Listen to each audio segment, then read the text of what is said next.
2890 dan dengan Bapak Andri, tim sales corporate kami di 0819 3215 05 ya. dan Bapak Rey Kebetulan sudah mulai di Zoom-nya, tapi saya sengaja mungkin itu di 0838 9528 0598. Nanti akan saya sebutkan dulu nomor teleponnya ya. Jika ada kesulitan atau perlu jawaban lebih detailnya tentang pelayanan kesehatan di Omni Hospital, bisa menghubungi tim sales dan marketing kami langsung ya. Baik, terima kasih. Dan nah, kita langsung aja nih ke topik acara yang nanti kira-kira kurang lebih kita membahas 30 menit dengan Dr. Andri. Akan berdiskusi langsung. Dan nanti kira-kira presentasinya sendiri akan langsung nih. Kita akan membahas hal-hal yang memang tadi sempat kita bahas tentang mitos dan fakta tentang bipolar. Dan untuk bagi peserta yang ingin menanyakan lebih lanjutnya, lebih detail sekali, itu bisa langsung saja menanyakan di kolom Q&A-nya ya. Baik, kami langsung saja silakan Dr. Andri, spesialis kedokteran jiwa. Selamat siang Dr. Andri. Selamat siang. Saya join dengan kami dok. Selamat siang. Selamat siang. Halo dok. Ya, kedengeran nggak suaranya? Apakah terdengar suara dan video kami kah dok? Ya, udah masuk suaranya dan videonya. Apa belum masuk?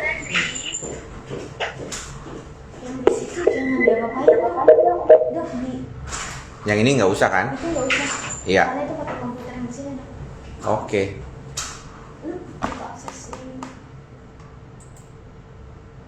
Jangan lupa untuk teman-teman semua peserta yang ingin menanyakan lebih detailnya itu bisa chat ya di Q&A ini, pas banget di bawahnya sini itu ada kolom chatnya di Q&A. Nanti akan kami pilih kira-kira pertanyaan-pertanyaan yang memang akan langsung dijawab oleh Dr. Andri. Baik, kira-kira Dr. Andri sudah bisa join dengan kami? Sudah sih dari tadi. Ada di kamar sebelah. Cuma saya minta tolong presentasi saya dulu untuk ditampilkan karena kebetulan memang ada bantuan untuk presentasi. Teman-teman semua, terima kasih yang sudah bergabung pada kesempatan hari ini di acara seminar awam yang berupa webinar tentang mitos dan fakta dari gangguan bipolar ya. Jadi teman-teman yang saat ini bergabung di Zoom dan juga saya live-kan di Instagram saya di Andri Psikosomatik. Terima kasih buat PT Ebet dan Omni Alam Sutra yang sudah membantu kelancaran acara ini, teman-teman marketing juga.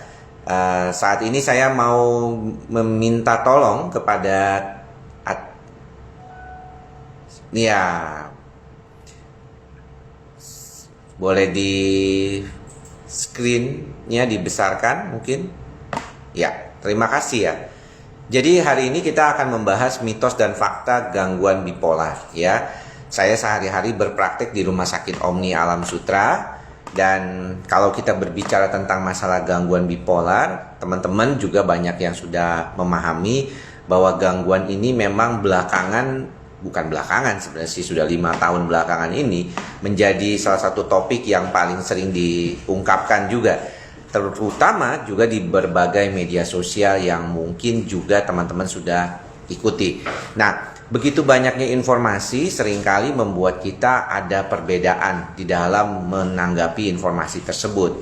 Dan kalau kita berbicara tentang gangguan ini, maka yang paling penting bagaimana kita bisa mengenali dan tentunya mendapatkan pertolongan yang tepat kalau misalnya kita membutuhkan pertolongan itu. Dan teman-teman semua, kita akan mulai presentasinya sekarang ya. Coba kita lihat. Silakan slide selanjutnya. Oke, ini mohon maaf ya, ada beberapa yang mungkin dari bikinannya agak jadi tumpuk ya. Tetapi kita ingin melihat dulu secara keseluruhan bahwa gangguan kejiwaan yang paling sering terjadi di dalam kehidupan kita adalah gangguan kecemasan ya, dan kemudian selanjutnya adalah gangguan mood atau suasana perasaan dan skizofrenia ya. Kalau kita melihat gangguan kecemasan ini, bahkan sepertiga penduduk dunia pernah mengalami gejala-gejala kecemasan. Saya sering kali ya menjelaskan kepada teman-teman terkait dengan gejala kecemasan. Dan ini mungkin yang penting untuk diperhatikan juga. Selanjutnya adalah gangguan suasana perasaan atau yang kita sering sebut gangguan mood. Nah, gangguan mood ini adalah yang terdiri dari gangguan depresi mayor dan gangguan bipolar. Nah, kita lihat bahwa apa yang kita akan bicarakan pada hari ini adalah lebih banyak tentang gangguan bipolar. Nah, yang ketiga adalah skizofrenia. Ya, teman-teman tahu bahwa walaupun hanya 1% penduduk dunia yang mengalami skizofrenia, tapi banyak banget stigma berkaitan dengan gangguan kejiwaan yang selalu dikaitkan dengan skizofrenia. Baik, slide selanjutnya.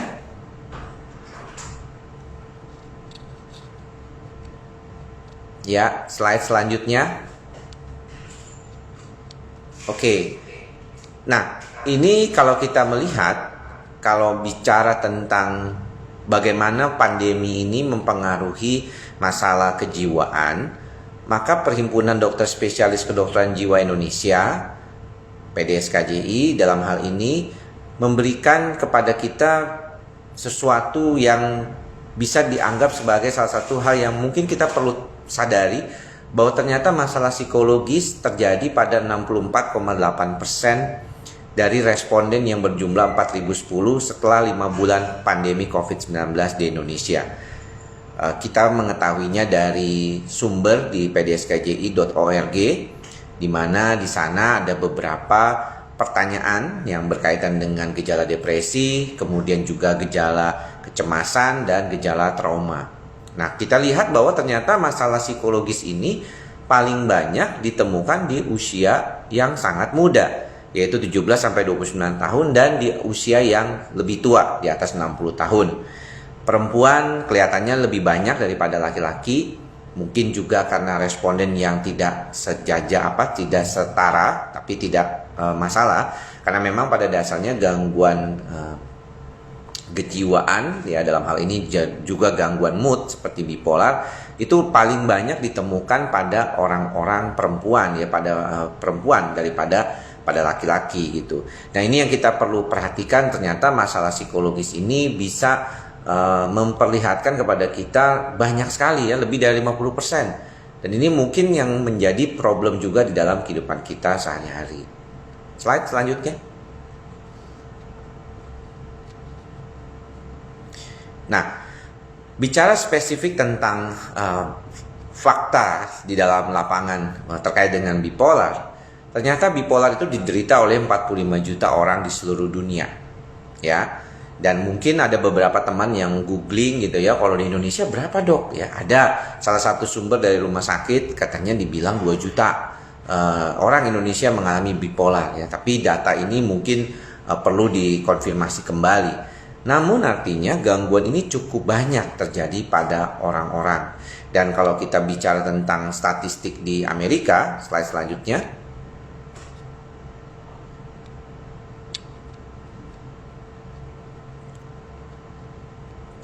Nah, kalau di slide ini kita melihat bahwa kalau di USA, di Amerika, kita bisa melihat bahwa ternyata usianya sangat muda, ya, rata-rata 25 tahun. Kemudian lebih dari 83%-nya itu bergejala berat, ya. Kemudian lebih dari 10 juta orang Amerika mengalami gangguan bipolar, ya. Dan kalau mereka mengatakan bahwa laki-laki dan perempuan itu sama besarnya, ya, persentasenya. Dan ada beberapa yang paling penting untuk diperhatikan gejalanya ini terkait dengan 4 hal yang paling sering diutamakan, yaitu biasanya bipolar tipe 1, tipe 2, dan siklotimia dan rapid cycling. Ini yang 4 gejala yang paling sering dikaitkan dengan bipolar. Slide selanjutnya. Nah, kalau kita berbicara tentang suatu kondisi gejala bipolar, maka perhatian kita adalah pada namanya, yaitu gangguan dua kutub, bipolar, ya, dua kutub. Nah, kutubnya apa aja? Kutubnya yang paling dominan adalah depresi dan manik, ya. Dan depresi ini, ya, seringkali mungkin tidak sesederhana yang kita lihat. Pada keadaan tertentu mungkin kita lihat bahwa mungkin kita lihat depresi itu berupa kesedihan yang terus-menerus gitu, ya.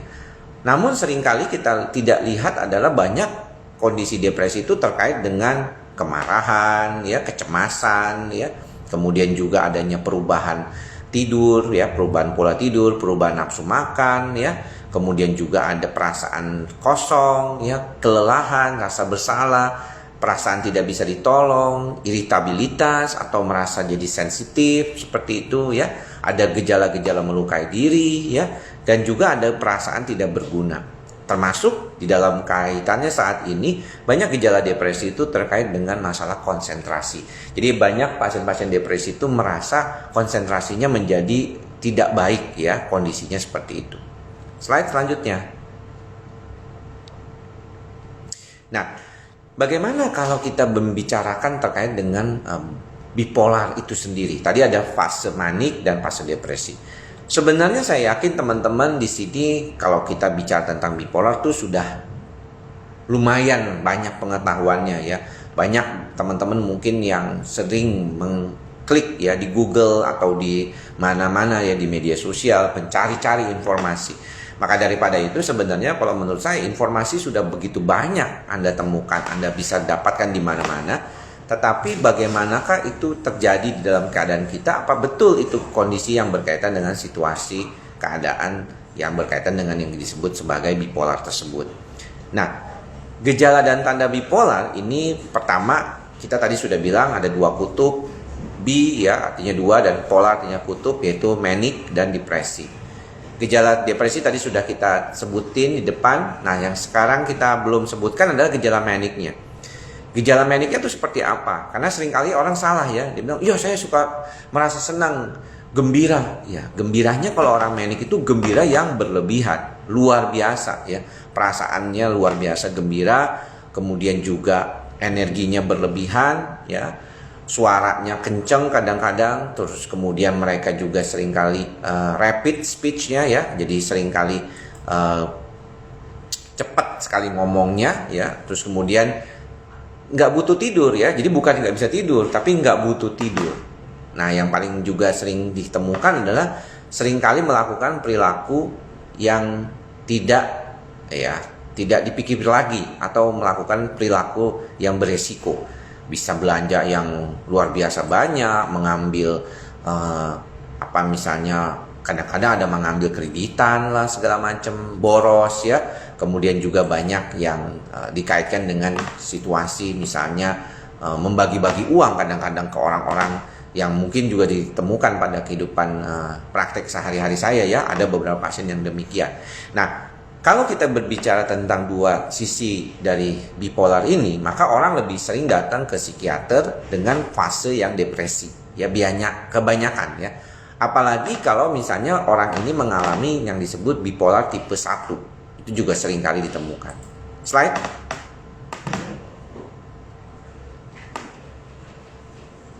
Nah, tadi sudah dikatakan, ya, gejala-gejala yang berkaitan dengan kondisi bipolar. Dan teman-teman tuh bisa langsung klik gitu, ya. Kalau misalnya bicara tentang bipolar, ini apa nih kira-kira nih gejala-gejalanya. Sebenarnya tuh sudah teman-teman mungkin pernah beberapa kali menemukan, ya. Ada misalnya tadi dikatakan jadi perasaannya tuh grandiose, yang berlebihan, sangat-sangat luar biasa, ya. Rasanya tuh kayak gembira yang luar biasa pada saat fase manic. Namun ketika dia dalam fase depresinya tuh luar biasa turun sekali.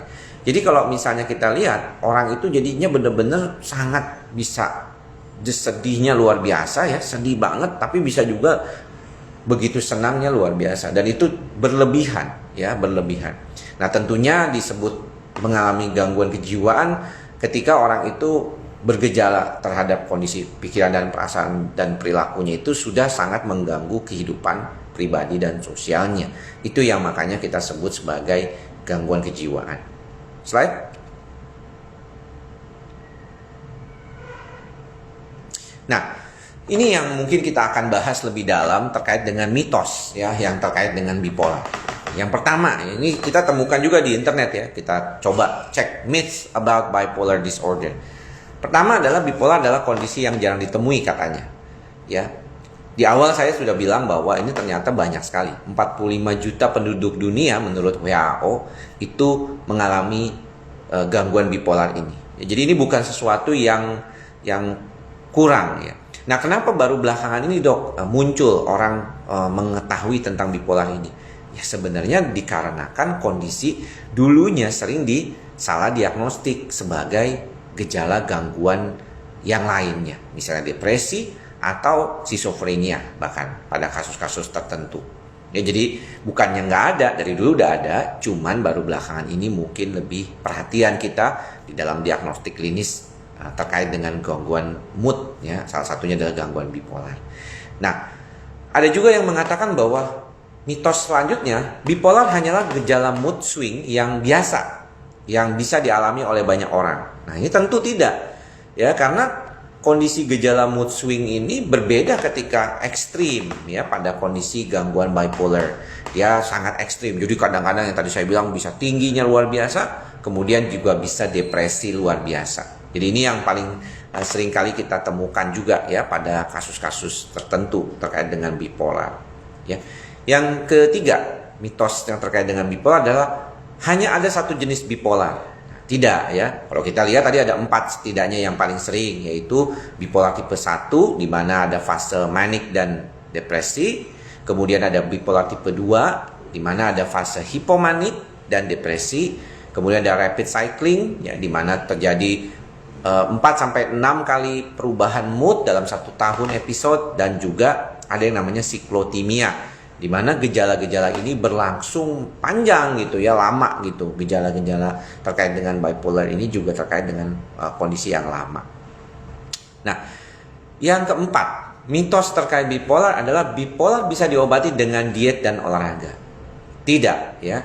Bahkan beberapa kasus yang saya tangani, saya suka ditanya oleh keluarga pasien, kalau bipolar itu apa bisa lepas obat seluruhnya gitu? Maksudnya benar-benar bisa lepas obat nggak sih dok? Tanpa obat, kalau dia benar bipolar, rasanya agak sulit. Ya, rasanya agak sulit untuk lepas obat. Karena kita tahu sebenarnya kalau kita bicara tentang kelainan di otak, memang bipolar ini terkait dengan adanya masalah dopamin di prefrontal cortex. Ya, banyak penelitian yang mengatakan demikian. Artinya memang secara genetik bawaan orang ini punya bakat dalam tanda kutip bipolar itu.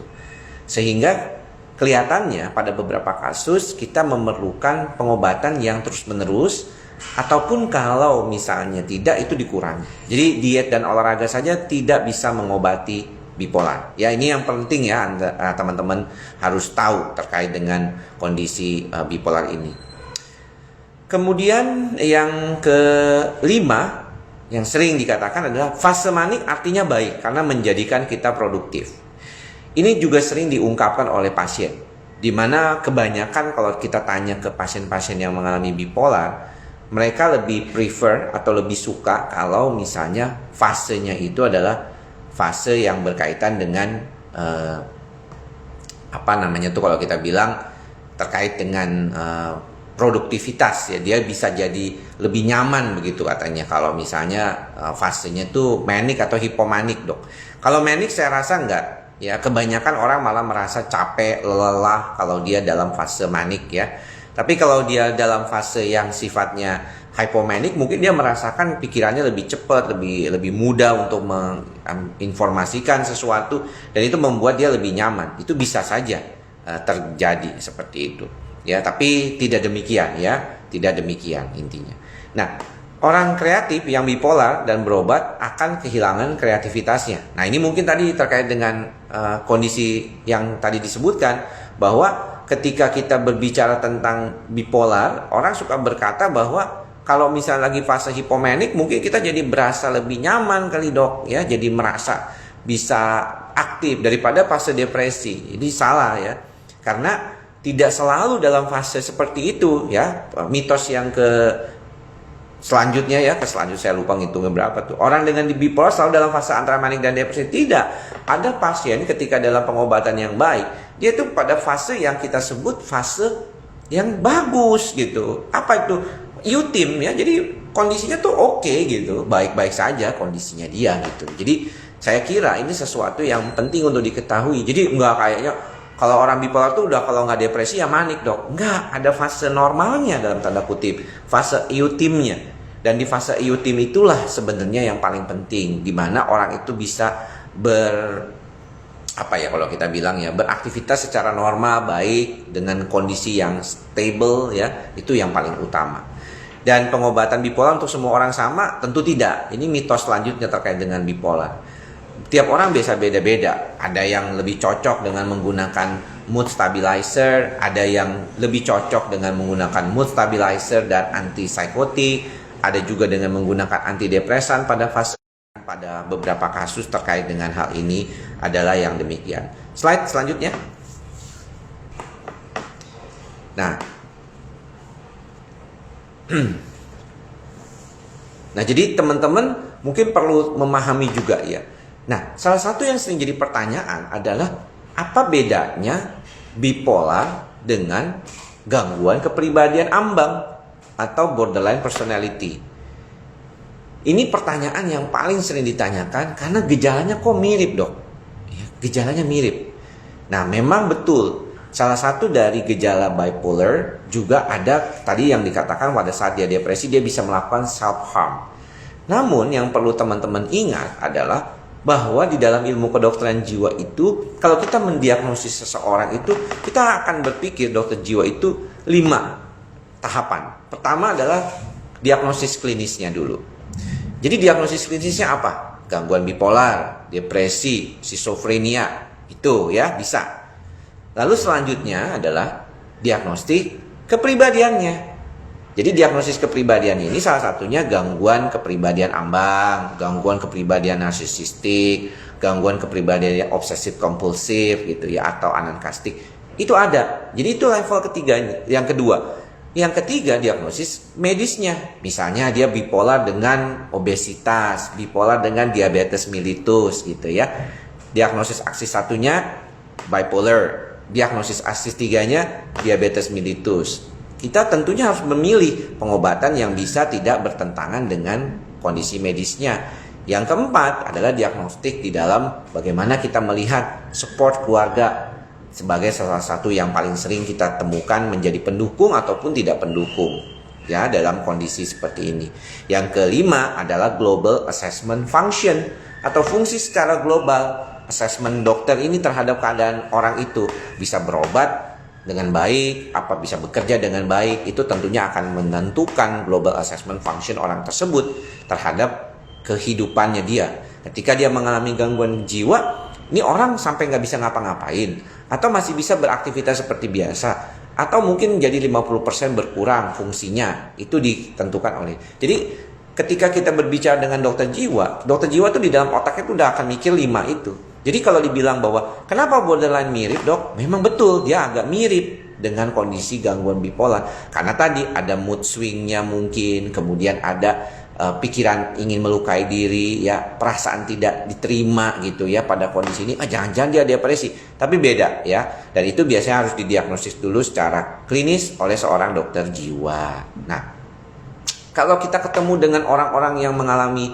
bipolar dengan kepribadian ambang, kemudian dia melakukan self harm, saya ingin mengingatkan saja teman-teman di sini ya, kebetulan ada kesempatan ini, maka jangan terlalu judgmental ya, jangan terlalu judgmental. Ingat bahwa ketika orang yang mengalami gangguan kejiwaan itu berbeda cara pikir dan perasaannya tuh dengan kita yang dianggap masih normal. Ya, jadi jangan terlalu judgmental. Ini kadang-kadang tuh suka judgment gitu ya, suka ngehakimi orang. Ya jangan ya. Kalau dia memang melakukan self harm itu artinya dia membutuhkan pertolongan. So, kita sebagai seorang yang dianggap punya kemampuan lebih dalam hal menangani perasaan dan pikiran kita ajak dia untuk mencari pertolongan. Ya, itu penting. Encourage them to get help. Itu yang paling penting. Dan juga kita menunjukkan kepada dia bahwa kita itu ada untuknya. Kita peduli terhadap orang tersebut. Ini juga yang paling penting untuk dalam konteks kehidupan orang tersebut. Nah memang kadang-kadang teman-teman pasti ada yang bilang, kadang-kadang pasien ini juga nggak terlalu nyaman dok diajak ngomongnya dan segala macam. Ya itu juga terjadi dalam praktek klinis ya. Tapi hati-hati, tetap bagaimanapun kita harus belajar untuk bagaimana menunjukkan bahwa kita punya kepedulian. Dan yang satu lagi adalah kalau bisa hindari benda-benda yang tajam yang bisa membuat dia berpikir untuk melukai diri. Oke, slide selanjutnya.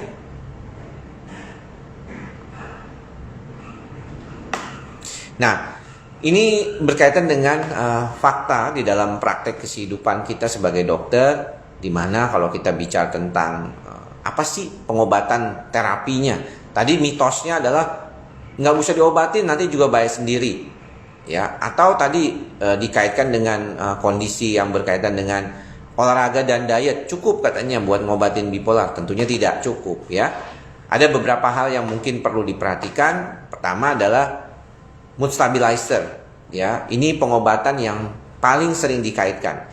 Bahkan di dalam salah satu perdebatan, ya, kemarin di European Psychiatric Association tahun 2020 dilakukan secara online, saya mengikutinya. Itu bahkan dikatakan di sana, apakah kita memerlukan antidepresan untuk pengobatan bipolar? Kalau teman-teman lihat di sini, ya, faktanya ternyata tidak dibutuhkan antidepresan. Yang dibutuhkan lebih dominan adalah mood stabilizer. Ya, mood stabilizer itu banyak tipenya. Ya, kalau teman-teman tahu yang paling sering diresepkan kepada pasien bipolar adalah lithium, ya, misalnya, kemudian juga asam valproat atau garam valproat, ya, natrium divalproex, ya, itu juga sering, ya, dan kemudian anti epilepsi yang biasanya juga ada kaitannya tapi merupakan terapi lini kedua biasanya. Yang terapi lini pertama biasanya itu yang tadi saya sebutkan, lithium dan natrium divalproex atau garam divalproex, ya. Kemudian juga ada antipsikotik. Antipsikotik ini juga dikatakan punya kemampuan yang baik, ya, seperti quetiapin, olanzapin, ya. Beberapa di antara kondisi ini juga sangat diperlukan di dalam prakteknya. Dan kedua, obat ini yaitu antipsikotik dan mood stabilizer seringkali dipakai bersama untuk membantu pasien itu menjadi jauh lebih baik. Jangan lupakan juga ada talk terapi atau terapi kognitif, ya. Biasa kita teman-teman juga ada yang dibantu dengan psikologis, ya. Saya juga sering meminta tolong teman saya psikolog untuk membantu proses psikoterapi pada pasien-pasien bipolar. Ini penting juga karena bagaimanapun dia perlu untuk belajar untuk mengenali dirinya. Termasuk bagaimana caranya supaya mindful pada saat kondisi-kondisi tertentu itu. Nah, kalau terapi ini tidak berhasil dari obat, antipsikotik atau mood stabilizer, maka bisa juga membantu dengan ECT atau electric convulsive therapy. Jadi terapi kejang listrik, ya. Dan ini sangat membantu sampai saat ini masih merupakan salah satu rekomendasi. Slide selanjutnya.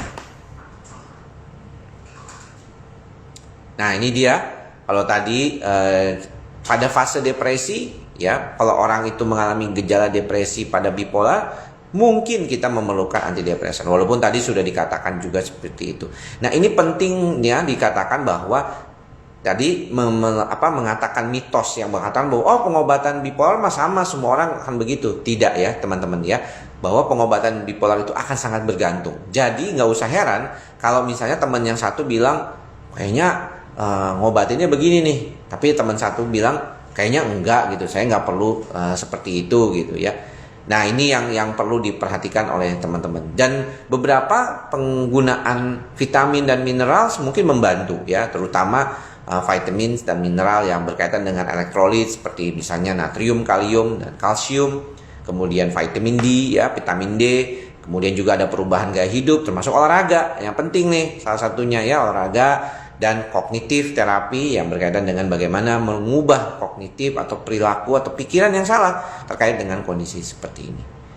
Baik, saya kira itu yang bisa saya tampilkan pada kesempatan kali ini di dalam slide. Nanti kita akan coba melihat adakah pertanyaan-pertanyaan, ya, dari teman-teman yang mungkin sudah dirangkum oleh Ibu moderator, Ibu Citra. Dan juga saya akan lihat ada kemarin saya posting di Twitter saya di Mbah Hendi ataupun Instagram live saya kali ini ada yang mau bertanya, mungkin akan kita jawab bersama-sama. Saya akan kembalikan kembali ke Citra. Silakan. Baik, dokter. Sangat menarik sekali di penjelasan dokter. Terima kasih untuk penjelasan dokter. Terima kasih untuk presentasi dokter dan penjelasan yang lebih detail tadi, ya, dokter. Itu sangat mengedukasi sekali untuk kami semua. Jadi langsung saja. Ini kan posisi sudah kita mintakan juga nih untuk para peserta yang ingin menanyakan lebih detail tentang pertanyaan-pertanyaan yang tadi dokter presentasi yang tadi dokter Andi sempat jelaskan, itu kan boleh langsung saja sudah ada nih dok nih. Ini Ya. boleh kita langsung jelaskan ya dok ya? Silakan. Maksudnya boleh. Silakan. Baik. Dari Twitter Dr. Andri nih, atas nama Kevin Rusli yang dari Jakarta. Hmm. Bedanya bipolar, dokter, bedanya bipolar dan skizofrenia itu apa ya dok ya? Ya, kalau bipolar bedanya dengan skizofrenia tentunya berbeda ya. Dari gejalanya itu sudah berbeda. Jadi kalau skizofrenia dia ada gangguan dalam penilaian realita. Biasanya ditandai dengan adanya halusinasi, ada waham atau delusi. Jadi orang itu bisa dengar-dengar bisikan.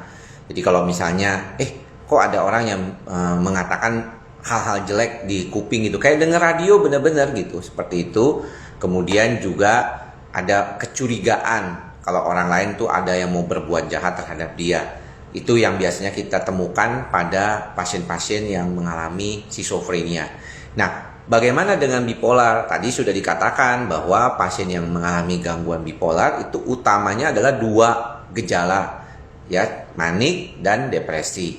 Nah, ada nggak sih dok gangguan bipolar yang punya juga ciri seperti kayak skizofrenia? Memang ada, namanya gangguan bipolar dengan ciri psikotik. Jadi misalnya dia lagi fase depresi nih, ada pikiran-pikiran yang terkait dengan kondisi misalnya suruh mati atau suruh melakukan hal-hal yang berbahaya gitu ya. Itu ada.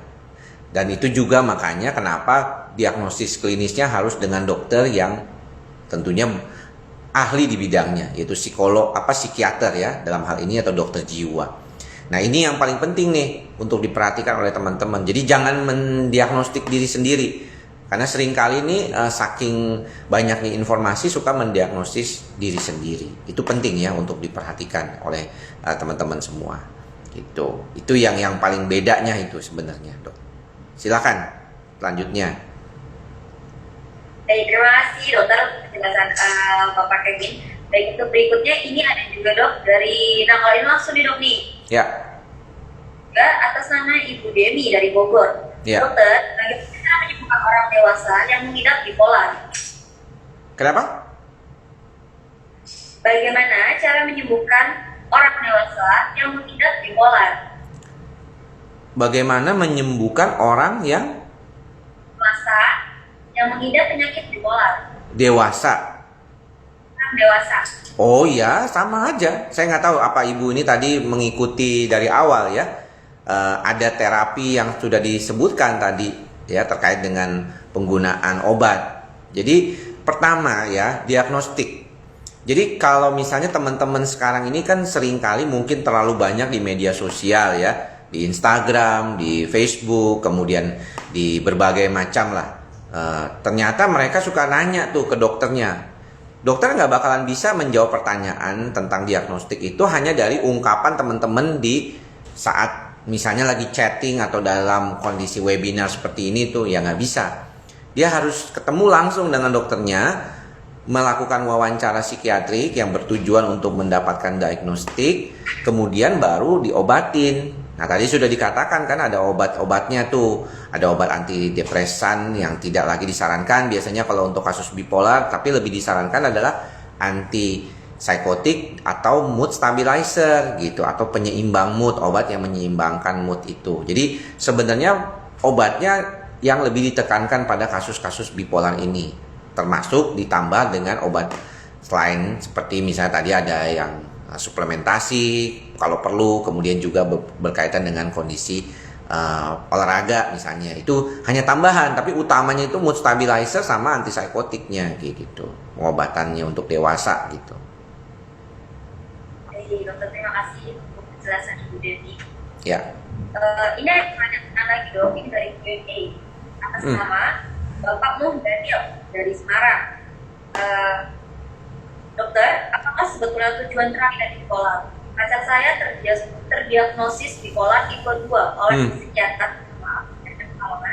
Kami sudah berikhtiar untuk berobat hampir 1 tahun, mulai dari bulan Desember tahun lalu. Ya. Memang saat ini ada perubahan, yaitu pacar saya sudah bekerja, tetapi masih sangat sering mengalami mood swing. Yang terparah adalah masih sering mengalami keadaan impulsif dan Ya. depresi. Ini berkarya kencang tentang self-harm. Nah, yang ingin saya tanyakan, apakah tujuan terapi bipolar? Karena mengingat pasien sangat kooperatif dan rutin minum obat, tetapi perubahan masih kurang signifikan. Bagaimana dok? Ya. Penjelasannya? Memang tidak semudah yang kita bayangkan ya ketika kita berhadapan dengan kasus-kasus bipolar. Yang paling pertama, apakah kita bisa mendapatkan obat yang pas, yang cocok buat si pasien gitu ya. Yang kedua, bagaimana kita bisa mempertahankan pengobatan itu dengan baik. Tadi sudah dikatakan ini sudah setahun, tapi kok hasilnya kelihatannya kurang bermanfaat begitu. Nah, mungkin bisa didiskusikan ya dengan dokternya. Apa nih yang mengalami kondisi ini kok kelihatannya belum bisa. Di dalam pengalaman saya sendiri, dalam praktek, memang nggak terlalu mudah gitu mendapatkan terapi yang baik kepada pasien itu dengan segera. Bahkan di minggu-minggu pertama sampai 1 bulan, obat itu kadang-kadang efeknya malah efek samping yang keluar gitu. Dan itu yang membuat si pasien malah nggak compliance, jadi nggak mau lagi berobat gitu gara-gara efek sampingnya keluar. Tapi juga perlu diperhatikan bahwa kondisi ini memang kadang-kadang ya kalau kita lihat kepada keluarga ya, ini apalagi kan ini keluarganya ini atau rekannya atau pasangannya lah yang mengalami gangguan bipolar. Itu memang kitanya sebagai caregiver atau pasangan itu perlu banget untuk bisa memahami ya bahwa ini memang nggak mudah ya. Kita harus encourage juga tadi ya pasien itu untuk mau berobat, karena kalau enggak dia akan susah, itu dia akan sulit. Dengan obat saja susah terkontrol kadang-kadang, kan tadi sudah dikatakan begitu, apalagi kalau nggak pakai obat gitu makin susah terkontrolnya. Itulah mengapa tadi saya tidak sarankan untuk melepas obat. Lalu kapan dong dok sembuhnya gitu? Istilahnya bukan sembuh dalam tanda kutip seperti kita ngobatin pakai antibiotik nggak pakai obat lagi. Istilahnya adalah terkontrol. Jadi kalau ditanya, lalu tujuan dari terapi itu apa? Tujuan dari terapi adalah orang itu mampu untuk bisa beraktivitas secara normal. Nah itu dia, secara normal ya, fungsinya membaik kembali dengan setidaknya tuh lebih bagus lah dalam pengendalian moodnya. Kadang-kadang efek samping bisa terjadi dok, iya itu tidak bisa dipungkiri ya, tetapi kita lihat resiko dan benefitnya, lebih tinggi mana benefitnya. Kalau merasa nggak nyaman, nggak cocok, bicarakan dengan dokter jiwa Anda ya, itu yang paling penting harus diperhatikan. Ya demikian Citra. Baik, terima kasih dokter penjelasannya cukup detail sekali. Baik dokter, ini ada pertanyaan lagi dari Twitter dokter nih ya, yang bertanya dari akun @straight_id. Ya. Dokter, saya dulu pernah didiagnosa bipolar dan didiagnosa borderline. Beberapa orang borderline juga, banyak yang awalnya didiagnosis as bipolar. Pertanyaannya, kenapa banyak orang borderline yang misdiagnosis as bipolar ya dok? Perbedaannya apa saja? Terima kasih. Ya, itu tadi seperti yang tadi saya sebutkan di depan ya, bahwa ternyata banyak juga gitu orang yang salah diagnostik di awalnya. Malah dulu tuh zaman dulu ya, mungkin 20 tahun yang lalu, pasien bipolar tuh banyak yang didiagnostik sebagai gangguan skizofrenia malah. Bisa jadi gitu, apalagi kalau dengan ciri psikotik ya, karena gejalanya mirip. Apalagi kalau manik dia bisa kacau sekali gitu ya, saking kacaunya, saking cepatnya pikirannya dia. Nah borderline beda ya, borderline itu lebih gejalanya itu memang bisa depresi. Tapi ingat, tadi saya sudah jelaskan detail itu ya di rekaman. Nah, mudah-mudahan sih bisa mendengar bahwa dokter jiwa itu biasanya mendiagnostik itu dengan 5 aksis istilahnya. Jadi orang itu bisa bipolar diagnostik klinisnya, tapi dia punya latar belakang kepribadian borderline. Nah latar belakang kepribadian borderline itu biasanya tuh orang yang sulit untuk berinteraksi sama orang lain, merasa khawatir kalau dia ditinggalkan. Jadi dia kecenderungannya tuh jadi ketakutan, insecure gitu. Kalau misalnya dia takut ditinggalkan oleh orang yang dia cintai, seperti itu. Jadi kalau di dalam pergaulan kadang-kadang orang seperti ini malah meninggalkan dulu daripada ditinggal duluan seperti itu. Dan itu yang bisa membuat kalau kita bilang suasana perasaannya menjadi tidak nyaman, swing gitu moodnya gitu ya. Ini yang mirip kadang-kadang, oh ini jangan-jangan dia bipolar.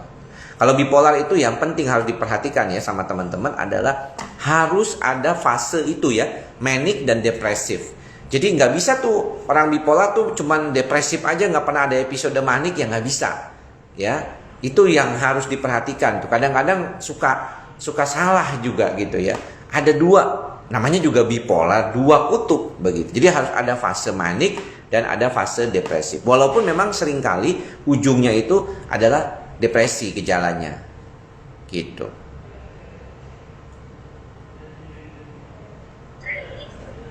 Ya, silakan. Ini ada pertanyaan lagi dari Q&A ya dok ya. Ya. Ini pertanyaannya,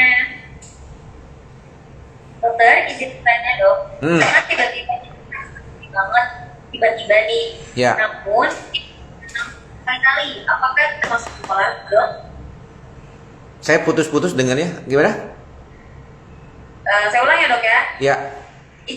Dokter, misalkan tiba-tiba kita ngerasa sepi banget tiba-tiba, namun itu hanya datang sekali-kali. Apakah itu termasuk bipolar dok? Oh, kalau perasaan sepi aja ya enggak, gitu. Yang penting-penting tuh kan gini, makanya kenapa kita nggak boleh mendiagnostik diri sendiri ya, itu yang paling penting tuh. Karena kalau enggak nantinya kita suka mengira-ngira gitu. Wah, ini jangan-jangan saya bipolar nih, kayak gitu. Terus ada teman kita misalnya yang di dalam pekerjaan, wah lu suka mood swing nih, lu bipolar nih, jangan-jangan begitu ya.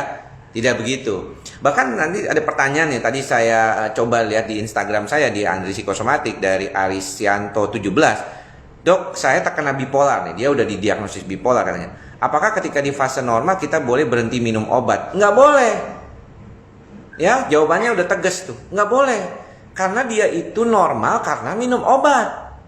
Sama kayak misalnya orang darah tinggi. Boleh nggak dok saya lepas obat darah tinggi? Karena kan saya sudah tensinya normal dok. Ya nggak boleh dong. Ya, dokter itu udah jelas bilang bahwa kalau misalnya orang yang mengalami darah tinggi tidak boleh lepas obat. Sama bipolar juga. Dia tidak boleh lepas obat. Lalu gimana dong dok kalau saya pengen lepasin obat? Oke, ada beberapa teknik yang mungkin harus dibicarakan dulu sama dokternya. Ya, apakah misalnya bisa dikurangi dosisnya atau bisa di every other day kalau misalnya memungkinkan. Tapi kita kalau lagi normal, malah kita pengennya itu dia tetap normal selama mungkin kalau bisa. Bisa sampai 2-3 tahun normal, bagus banget kan, daripada episodenya mood swing yang tadi rapid cycling. Waduh, repotnya luar biasa nantinya. Gitu. Jadi jangan lupa pergi ke dokter dulu ya untuk diagnostik ya. Gitu. Jadi kalau memang dari penjelasannya tadi mention di Instagram dokter yang atas nama Bapak Aris itu salah satu terapi bipolar gitu ya? Kenapa?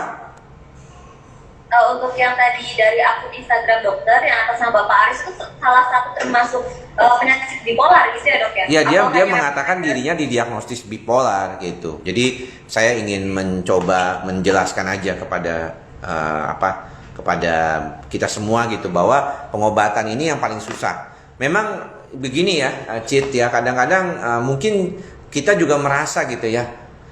Aduh, gua ngapain ya makan obat begini banyak gitu ya. Terus lama, belum lagi obatnya mahal kadang-kadang. Walaupun bipolar obat-obatnya banyak yang sudah ditanggung oleh BPJS ya. Saya lihat ada asam valproat juga sudah ditanggung, kemudian olanzapin juga sudah ditanggung ya gitu. Quetiapin sudah ditanggung kalau nggak salah, atau olanzapin saya lupa. Itu kebanyakan sudah ditanggung oleh BPJS. Jadi nggak ada alasan itu tidak bisa kalau misalnya memang punya BPJS untuk menanggung bipolar ya sebagai salah satu diagnostik klinis. Kemudian tapi bosen mungkin makan obat. Terus kemudian ada efek samping. Ya, efek samping ini yang seringkali bikin orang tuh jadi nggak mau berobat, compliance jadi turun. Ini yang mungkin perlu diperhatikan juga oleh teman-teman yang mengatakan bahwa aduh gua ngapain makan obat seumur hidup kayak gitu ya. Ngeganggu ginjal lagi, ngeganggu hati ya. Kalau misalnya urusannya begitu enggak ya. Kalau memang kondisi hati dan ginjalnya bagus, biasanya tidak ada masalah. Kalau nggak percaya dok, ya silakanlah lakukanlah pemeriksaan ya fungsi hati dan fungsi ginjalnya minimal misalnya 6 bulan sekali lah. Misalnya contoh, itu bisa kita lakukan seperti itu. Ya. Baik, dokter. Terima kasih untuk penjelasannya di dok yang barusan. Dok, ini untuk berikutnya dok. Kamu masih dari GNI, dok. Saya ingin bertanya, saat saya mengalami bipolar, pasti saya akan rentan dengan stres. Lalu dok, bagaimana cara melakukan self acceptance terhadap diri sendiri dan mengakui bahwa kita memang tidak bipolar? Kadang sebagai seorang masih tidak percaya dan tidak menerima dirinya tidak penyakit. Padahal tersebut malah menyebabkan stres. Itu bagaimana ya dok? Iya, sebenarnya penerimaan terhadap makanya kenapa nggak boleh self diagnostik ya, harus berobat ke dokter jiwa ya, harus ada orang yang mengatakan diagnostik klinisnya itu. Karena kalau misalnya assessment sendiri belum tentu juga terima. Ada juga orang yang misalnya berobat ke sini kemudian dia merasa bahwa enggak saya nggak mau dikatain bipolar sama dokternya. Saya mau ke sana aja misalnya kayak gitu. Ya bisa aja kayak gitu. Tapi saya sih tidak sarankan ya seperti itu. Jadi percuma kalau kita bicara tentang pengobatan tapi nggak mau terima dulu. Nah, penerimaan diri bahwa kita mengalami gangguan ini juga penting. Karena kalau enggak, kitanya jadinya nantinya nggak mau menjalani pengobatan. Dan kita melakukan yang tadi banyak dikatakan oleh mitos-mitos. Jadi akhirnya sembuhnya kagak, malah membuat kualitas hidup kita jelek gitu. Jangan, sayang ya. Orang yang mengalami bipolar itu tetap bisa aktivitas dengan normal kok. Ya, ini bukan akhir dari segalanya. Tinggal mendapatkan diagnosis yang tepat, mendapatkan pengobatan yang tepat, mampu mempertahankan pengobatan yang tepat, dan kemudian tetap melakukan aktivitas sesuai dengan kemampuan gitu. Baik dokter, terima kasih dok. Yes. Ini ada pertanyaan dari G dan satu lagi dari Google Form nih dok. Ini rada-rada sama sepertinya itu. Ya. Jadi kalau dari dengan Bapak Kevin supaya dari BNE mohon maaf kita bisa kembali ngecek dari penanya siapa karena banyak yang bertanya. Ini pertanyaan ada sama, cuma kalau yang dari BNE adalah faktor yang membuat seseorang mengalami bipolar itu apa ya Bu? Kalau yang dari Google dok bisa jelaskan kenapa seseorang bisa terkena bipolar dalam gejala itu apa saja dan seperti apa? Kadang-kadang harus seperti boleh jelaskan untuk pertanyaan berikut ini. Iya, saya nggak terlalu jelas mendengar suara Citra ya, putus-putus nih. Tapi saya mau tadi dilihat ada faktor yang berkaitan dengan bipolar ya. Nah, sebenarnya tadi sudah dikatakan ada sedikit saya mengungkapkan bahwa ini memang berkaitan dengan genetik ya, bahwa ada faktor bawaan. Kita ini semuanya kan sebenarnya semakin lama semakin mengetahui ternyata setiap orang itu membawa faktor bawaannya masing-masing.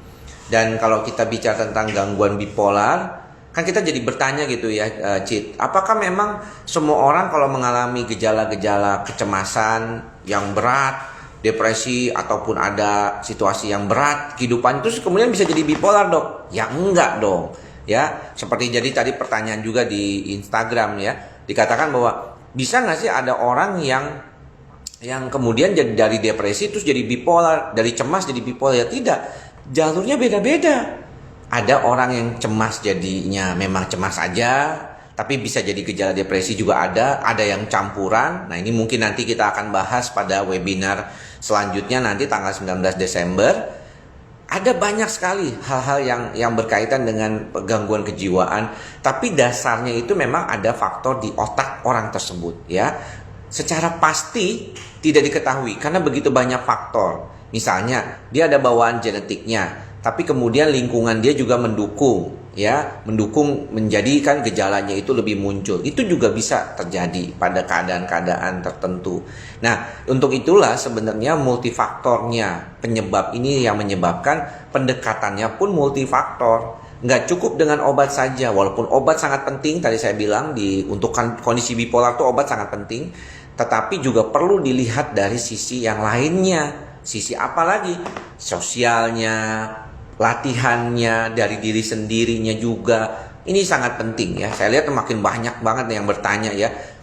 Mudah-mudahan bisa kejawab nih nantinya ya. Tapi saya lihat memang orang tuh masih banyak yang bingung. Nah makanya kalau bingung, ragu-ragu, datang ke dokter jiwa ya. Kalau nggak ada dok, dokter jiwa terdekat, ada psikolog nggak di puskesmas? Ada dok, silakan datang ke puskesmas. Ada psikolog di sana. Karena teman-teman psikolog juga bisa melihat kondisi seperti ini. Ya walaupun kalau misalnya membutuhkan bantuan obat, tentunya harus dokter jiwa yang menanganinya. Seperti itu. Lanjut, Cid.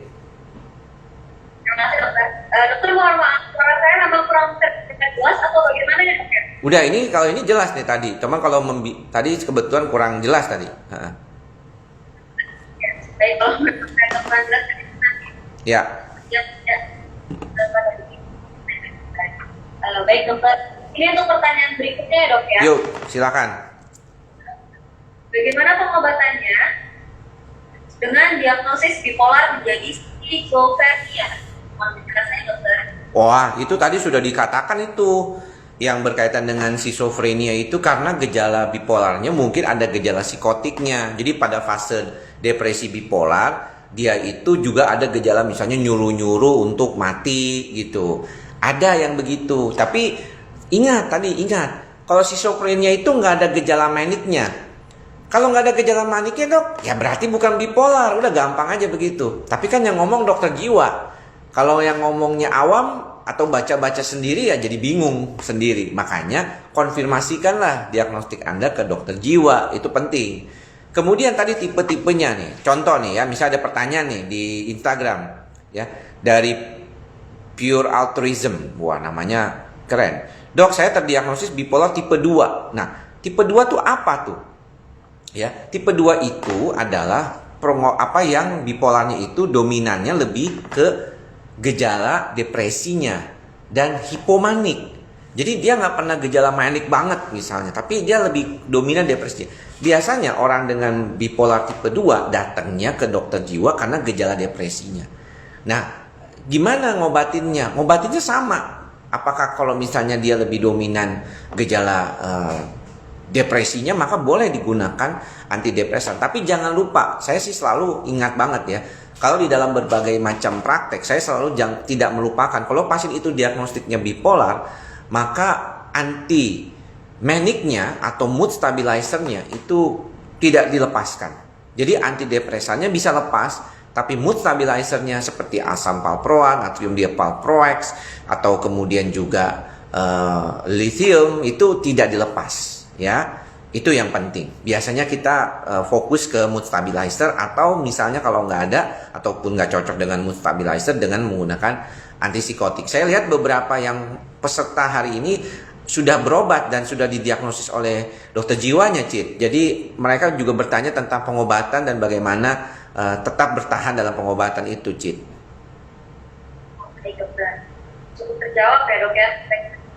Pertanyaan dari yang sudah jelas kalau tadi ya dok ya. Yuk. Mohon maaf, kita sempat bahas tentang bipolar tipe 2 ya dok. Bipolar tipe 2 ini yang dokter bilang sebenarnya tipe 2-nya tipe 2 apa? Ini ada pertanyaan, dok, kenapa bipolar tipe 2 sulit dideteksi dan bagaimana memastikan kalau si pasien memang diagnosis dengan bipolar tipe 2? Itu bagaimana ya dok? Ya memastikannya datang ke dokter jiwa kan tadi udah dibilangin. Jadi kalau memang sudah ke dokter jiwa dan dikatakan itu, ya udah percaya sama dokternya. Jadi jangan ragu-ragu lagi gitu. Kadang-kadang pengobatannya ragu-ragu karena mengharap bahwa ada situasi yang lain mungkin ya, yang berbeda gitu. Tapi bukan seperti itu jalannya terapi itu, berharap bahwa betul diagnosisnya tepat. Tapi guru saya pernah mengatakan kepada teman-teman, Dr. Jian Prasetyo, guru saya, kebetulan juga beliau adalah seorang psikiater di Rumah Sakit Omni Pulau Mas. Itu beliau mengatakan bahwa pada dasarnya psikiater itu mengobati gejala. Pada dasarnya ya, awal pertama orang datang nih berobat, kemudian kita diagnostik, kemudian kita ketemu pasiennya, terus dapat diagnostiknya, kita mengobati simptomnya dulu. Ya, makanya kalau orang itu kelihatannya, oh diagnostiknya bipolar nih, oh berarti dia moodnya nggak stabil. So kita kasih mood stabilizer, apapun itu, entah mood stabilizernya berupa natrium divalproex atau mau pakai antipsikotik terserah. Jadi Penting itu untuk membantu kita. Jadi jangan lupa tuh. Jadi nggak usah bingung. Yang bikin bingung itu kadang-kadang kalau si pasien itu banyak mendapatkan cerita dari sini dari sana gitu. Kata tetangganya yang bukan dokter, hati-hati lu makan obat, nanti bisa ketergantungan. Loh, ketergantungan itu kayak apa yang dimaksud ketergantungan? Kalau Anda nggak butuh rokok nih, nggak butuh rokok ya, terus Anda ngerokok, Anda jadi kecanduan rokok. Nah itu namanya kecanduan. Tapi kalau Anda ketergantungan, contoh orang diabetes, hipertensi, darah tinggi, dia butuh obat untuk mendapatkan hasil yang baik, dan dia ketergantungan makan obat itu terus seumur hidup, ya berarti dia bukan ketergantungan dong, dia kebutuhan. Sama dengan pasien bipolar. Ini harus saya tegaskan, karena kadang-kadang ya kita ini seringkali ya itu suka lebih dengar kata tetangga daripada kata dokter. Ya, saya jelasin aja dah ke teman-teman ini. Ya, kadang-kadang kita harus tegaskan gitu. Tolonglah ikuti compliance itu dijaga. Ya, jangan sampai ini. Kadang-kadang lebih dengar kata dokter, lebih dengar kata teman, tetangga atau apa. Dokter sendiri belum tentu semuanya tahu. Dokter ya, Citra ya, belum tentu semuanya tahu. Banyak juga yang nggak memahami tentang bipolar. Yang memahami dokter jiwa, yang memahami psikolog. Jadi datanglah ke dokter yang tepat. Kalau misalnya mau didiagnostik gangguan kejiwaan gitu misalnya. Saya ragu nih, saya ini sakit apa sih ya?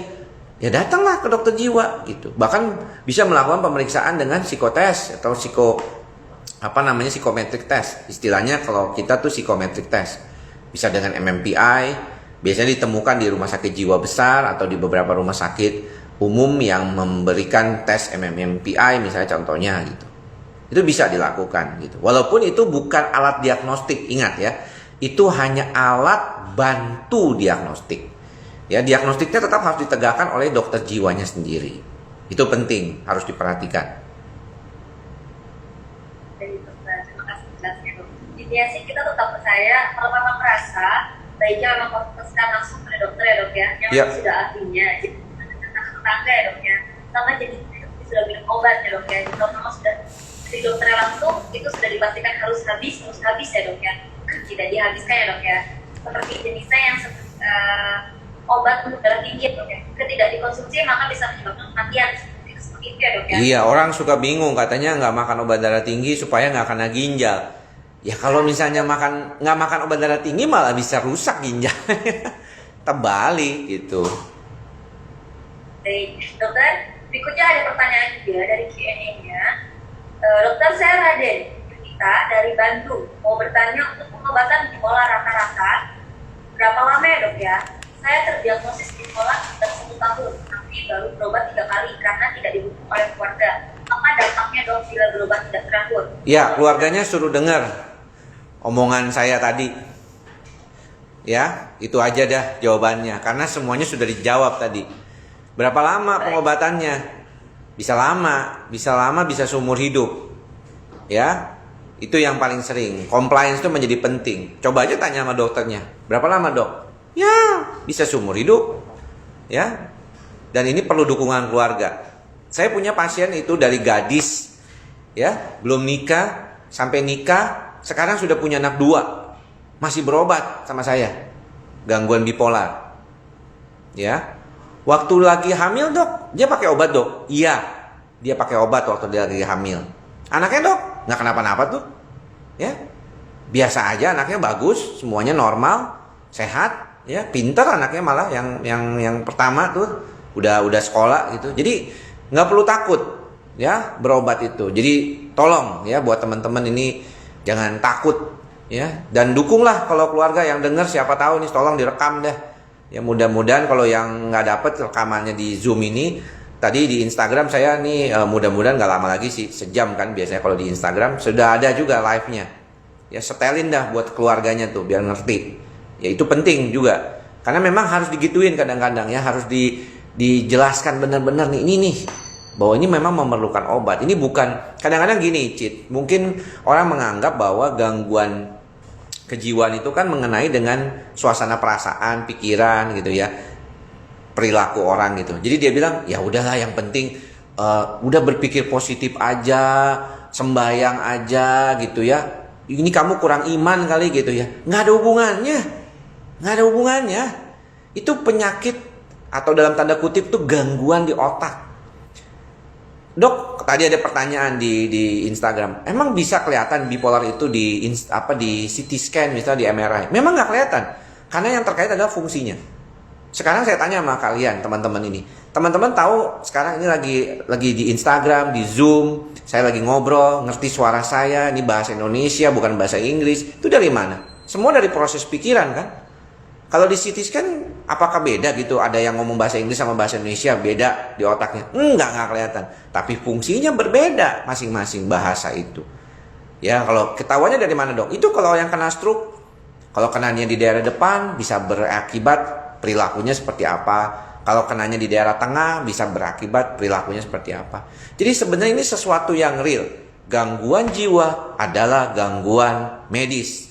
Ya, diajarkan di Fakultas Kedokteran. Saya sebagai dosen Fakultas Kedokteran juga mengajarkan ilmu kedokteran jiwa kepada pasien dan juga pada keluarganya. Pada pasien lewat apa, Dok? Itu lewat YouTube. Kadang-kadang saya kasih edukasi terkait dengan ini lewat Instagram sekarang, lewat Zoom ini. Ini kan edukasi. Untuk apa? Supaya orang tuh mengerti bahwa ini adalah gangguan medis. Gangguan kejiwaan itu gangguan medis. Jadi perlu pengobatan gitu. Ya. Itu. Yang tadi kira-kira untuk Ibu Rani yang Junita tadi baru sudah cukup terjawab ya. Intinya orang tuanya coba keluarganya disuruh dengar dulu, ikut menyaksikan. Kalau memang ada webinarnya Dr. Andri ini bisa direkam kembali. Tadi sudah ada mungkin Dr. Sef ya. Kalau memang mau berobat, keluarganya dibawa, jadi supaya tahu, supaya percaya kira-kira hasil diagnosa dokternya bagaimana dan bagaimana keterangan dari pasiennya ya Dok ya, supaya lebih detail. Dokter, satu lagi terakhir pertanyaan Yes. Dok. Ya. Dok ya, dokter, apakah bipolar akan menurun secara genetik? Mau dijawab Dok? Ya, belum ada sih ya. Kalau kita bilang tuh secara genetik tuh secara pasti tuh belum ada. Apakah bipolar tuh bisa diturunkan? Itu belum ada. Sama aja kayak orang yang mengalami depresi. Bapak ibunya itu tidak depresi, dianya depresi, ya. Tapi kita sudah makin kemarin itu makin melihat bahwa link itu ada. Jadi orang itu misalnya dia ada bakat, kemudian dipicu. Misalnya contoh yang paling gampang tuh diabetes atau penyakit kencing manis. Saya misalnya punya genetik diabetes mellitus dari misalnya ibu saya. Ya kebetulan nih nenek saya nih memang diabetes mellitus. Kemudian istri saya juga dari gen neneknya tuh ada diabetes mellitus. Maka kami turunan keduanya itu berupaya banget. Kenapa? Saya selalu menjaga berat badan saya tuh tidak terlalu gemuk. Makan saya tidak terlalu banyak gula supaya saya tidak jadi diabetes gitu. Itu penting. Nah, begitu juga dengan kondisi gangguan kejiwaan. Tapi zaman sekarang ini susahnya karena banyaknya distraksi. Terlalu banyaknya tuh informasi membingungkan kita yang membuat kadang-kadang otak kita mungkin jadi terlalu capek. Pekerjaan kita terlalu lelah. Terlalu banyak mikir yang berat-berat yang gak perlu kadang-kadang juga dipikirin gitu ya. Akhirnya itu bisa memicu stres kita sendiri. Kalau kita punya bakat ataupun bawaan genetik itu, nah itu dia. Jadi deh ya terjadi gangguan di dalam konteks itu.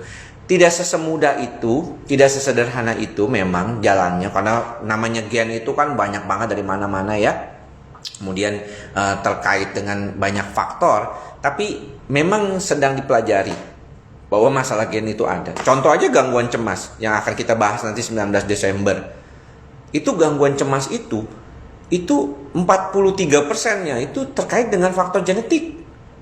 Ya ada bawaannya gede banget. Jadi orang itu cemas sedikit aja gara-gara sesuatu yang kecil itu bisa jadi memicu dia menjadi mengalami gangguan panik misalnya contohnya. Nggak semua orang, tapi 43% gede itu. Ya. Itulah saya semangat nih, tapi bukan manik ya, ingat. Ini semangat tapi bukan manik. Nah, tadi ada yang nanya juga terakhir, "Dok, apakah bipolar itu harus ada manik dan depresinya?" Iya. Udah. Itu kalau mitos dibilang bipolar itu cuma ada fase depresinya doang, berarti itu nggak salah dong, ya. Bipolar itu harus ada fase depresi dan manik. Namun gejala manik itu kadang-kadang tidak sesederhana yang di dalam literatur ataupun kondisi yang terkait dengan misalnya naik, jadi boros, jadi apa? Enggak sesederhana itu. Ada beberapa orang manik tuh jadinya mau marah-marah, kesel segala macem gitu. Nah, untuk itulah saya pesan terakhir, kalau mau didiagnosis dengan baik untuk untuk kondisi gangguan kejiwaan, datanglah ke dokter jiwa. Gitu. Ya. Oke, thank you ya semua ya teman-teman yang sudah bergabung nih. Terima kasih juga buat yang di Instagram. Ya. Thank you. Silakan, Cid. Terima kasih banyak untuk penjelasan lebih detail.